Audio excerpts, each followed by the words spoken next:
আপনারা সবাই জানেন আমাদের সবচেয়ে গুরুত্বপূর্ণ কাজ হচ্ছে একটি অবাধ সুষ্ঠু নির্বাচন আয়োজনের মধ্য দিয়ে নির্বাচিত সরকারের কাছে দায়িত্ব হস্তান্তর। আমরা রাজনৈতিক দলগুলোর সঙ্গে আমাদের নিয়মিত যোগাযোগ অব্যাহত রেখেছি, বিভিন্ন ইস্যুতে তাদের মতামত নিয়ে যাচ্ছি। সরকারের সিদ্ধান্ত গ্রহণে এসব মতামত অনেকাংশে প্রতিফলিত হচ্ছে। চলমান সংস্কার প্রক্রিয়ায় তাদের প্রতিটি মতামত সক্রিয়ভাবে বিবেচনায় নেওয়া হচ্ছে। আমরা আশা করছি নির্ধারিত সময়ে ডিসেম্বর-জানুয়ারির মধ্যেই সংস্কার কমিশনগুলো তাদের সুপারিশমালা সরকারের কাছে পেশ করতে পারবে। তাদের সুপারিশ নিয়ে আমরা রাজনৈতিক দলগুলোর সঙ্গে ক্রমাগতভাবে আলোচনায় বসব। সকলের ঐক্যমত্যের ভিত্তিতেই আমরা সংস্কার প্রস্তাব চূড়ান্ত করব। নির্বাচন কবে হবে এই প্রশ্ন আপনাদের সবার মনেই আছে, আমাদের মনেও সারাক্ষণ আছে। আপনারা লক্ষ্য করেছেন নির্বাচন আয়োজনের লক্ষ্যে আমরা প্রয়োজনীয় পদক্ষেপ নিতে শুরু করেছি। কয়েকদিনের মধ্যে নির্বাচন কমিশন গঠন হয়ে যাবে। তারপর থেকে নির্বাচন আয়োজন করার সমস্ত দায়িত্ব তাদের উপর বর্তাবে। নির্বাচন কমিশন ভোটার তালিকা হালনাগাদ সহ আরও কিছু কাজ শুরু করে দিতে পারবে, যা একটা অবাধ নির্বাচনের সাথে সরাসরি সম্পৃক্ত।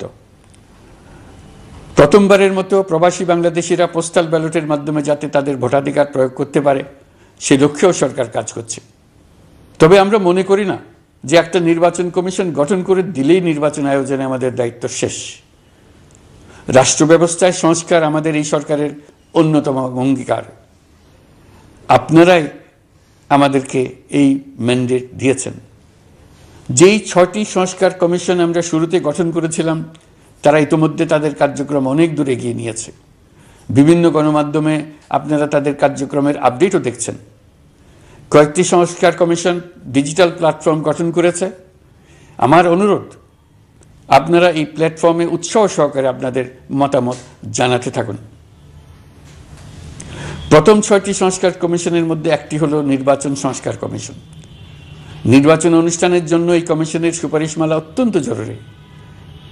তাদের প্ল্যাটফর্মে যান, আপনার মতামত খোলাখুলিভাবে তুলে ধরুন। আপনি দেশের মালিক, আপনি বলে দিন আপনি কি চান, কিভাবে চান। নির্বাচন নিয়ে আপনাদের সকল বক্তব্য বিনা দ্বিধায় বলতে থাকুন, আপনার মনের কথা তুলে ধরুন। আমার অনুরোধ সংস্কারের কথাটাও একই সঙ্গে বলুন। সংস্কারকে পাশ কাটিয়ে যাবেন না। নির্বাচনের কথা বলার সঙ্গে নির্বাচন ও অন্যান্য ক্ষেত্রে সংস্কারের কথাটিও বলুন। সংস্কার হলো জাতির দীর্ঘমেয়াদী জীবনী শক্তি।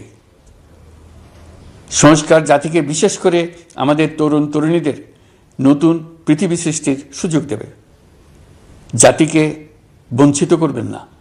নির্বাচন আয়োজনে যে সংস্কার কমিশনের সুপারিশমালায় রাজনৈতিক দলসমূহ এবং দেশের সকল মানুষের মতামত অপরিহার্য, সেই কমিশন হলো সংবিধান সংস্কার কমিশন।